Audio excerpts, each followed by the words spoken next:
Louis Riddick is here. Good to see you, Louis. How are you, sir? What's up, Rich? How are you? Better for seeing you. What's going on in your world? There you go. Not too much, man.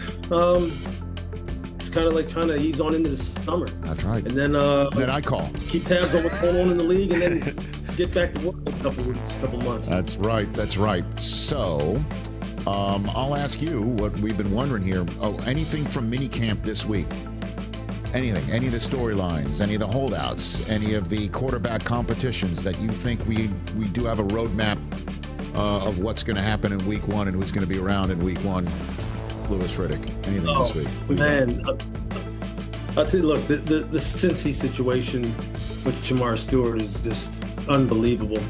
It's unbelievable how that football team just continues to not be able to shake the reputation that it has for being one that just does not take care of its players en masse. Now, I know they took care of Joe, they took care of Jamar, they took care of T, but this whole situation with Trey and then not being able to get Jamar, so I mean, it's just, with Hendrickson, it's just mind-boggling. It's mind-boggling because this football team really does know how to identify talent, you know, as far as how to build football teams. It's just how to kind of keep a team together. That's an interesting one for me. You know, I think obviously when you start thinking about Aaron in Pittsburgh and what is the effect going to be? Look, I thought I had said a couple months ago, Rich, that I thought that they needed each other, that these two were a good match in terms of Pittsburgh needing a guy who could level them up at quarterback. And I think Aaron does that. And I really do believe, contrary to maybe what evidence has shown you, that he is someone who can just buy in and fit in and not have to try and manipulate and change and have everything his way. And because he's not going to have that in Pittsburgh. And I think that's exactly what he needs to just focus playing the game and playing it at a high level and making everyone else around him better. So I think those are two really really good stories for me. You got to keep your eye on what's going on in Washington with Terry McLaurin. I know it's early. I know we're still in June. When you're talking about trying to keep a young quarterback from having any kind of setback, Terry McLaurin is critical for Jayden Daniels. Any time missed is a lot of time missed for me when it comes to that kind of situation, because Terry is fantastic, and he's not just fantastic as a player, he's fantastic as a teammate by all accounts, in every account. And Jayden needs him on the field in order for them to take another step up and continue to battle with Philadelphia for supremacy in the East, who is going to be right there again. I mean, Philly's just going to be right. They just are. They're going to be there again. Dallas is going to be better. Don't sleep on the Giants. That pass rush, the Giants may have a top 5 defense, a top 3 defense in the NFL this year. They may have the best pass rush in the NFL this year. Really? So they can just get their act together offensively. But the East will be fun to watch. The East will be real fun to watch. Louis Riddick here on the Rich Eisen Show. What is your expectation level of Rodgers?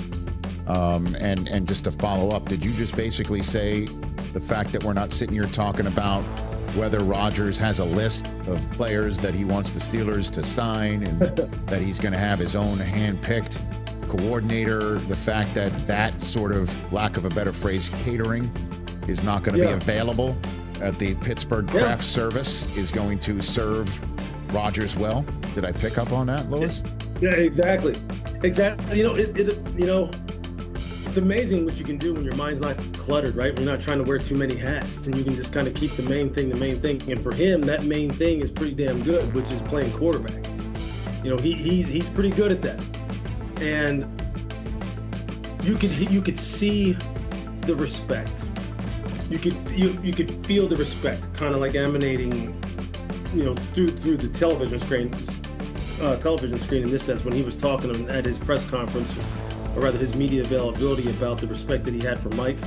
I think every player that goes into Pittsburgh, every free agent, every draft pick, every coach that goes there and comes out of there, you know, they always have like kind of the same opinion about the fact that this is a blue blood, a true blue blood franchise that makes you, or should make you, want to act and kind of level up your own professionalism and how you do things, and really just want to play ball. I mean, I understand it's a business. TJ Watt in that situation is showing you that it's still a business now. But it's just when you're there, you put on that helmet, you wear those colors, and you walk through that facility, you just want to play ball, man. That's really what it's all about there. And I don't think there's any team that you can say that any more about than Pittsburgh. And I think that's exactly what Aaron needs. And I think you'll get the best that he's got to give at this point, at 40-plus years old, is exactly what you'll get. I don't think he's going to cheat you in any way as far as what he's going to give you. I think he will wring the rag dry, so to speak, to use a metaphor, as far as what he's got left. And I think that's going to be pretty good. And I think it'll make Pittsburgh pretty interesting. Louis Riddick here on the Rich Eisen Show from ESPN. Let's talk some rookies here, Louis. Mm-hmm. Did you hear what Cam Ward had to say about what he's going to do between now and training camp? Did you hear that? Yeah. That was a great quote. Hold on a minute. We got it for those who might not have heard it. Roll it. It's been good. I'm growing, learning, especially being with the vets, getting our timing down, so I'm excited for the summer. What's your plan for the next 5 to 6 weeks before you report to camp, and you gather with your receivers and some of the other quarterbacks and go over things just to kind of refresh everybody? Just work out, stay in the playbook, and throw the out the ball. That's so good. Right? What do you think when you hear that? That's him, man. He's all ball. Again, we talked about Pittsburgh.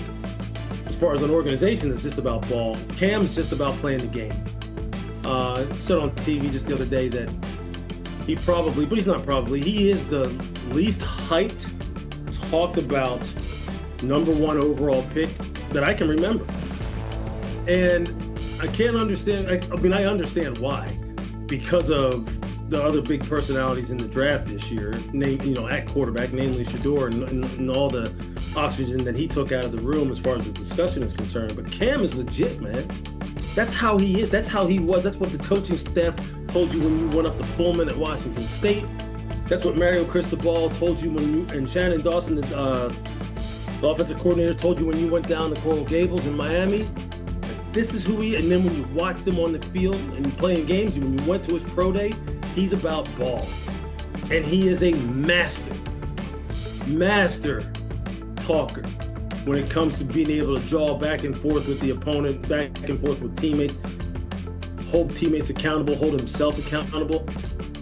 He is an alpha in every sense. He is a tier 1 leader in every sense.